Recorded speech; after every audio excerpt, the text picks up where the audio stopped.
Nə qədər şöhrətin pikində olan adamlar var ki, can verəndə yasına gələn olmuyor. Neçə dənə bizim məşhur adamların həyatına baxmışam mən, dünyada.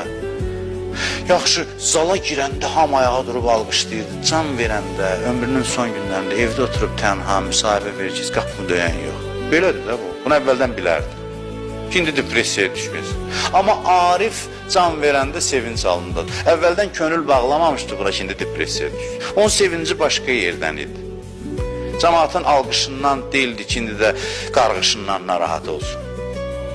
Belə əvvəldən yolunu düz tapmışdı, ona görə də istəyir belə bir məscid adam qabağında xütbə oxuyub, cəmaat hamısı ona salavat deyəndə hansı halda idisə, ölüm yatağında bəlkə məsələn yaddan çıxırsa, onun vecinə deyil o şey. Çünki sevinci daimidir, sevincinin mənbəyi başqadır.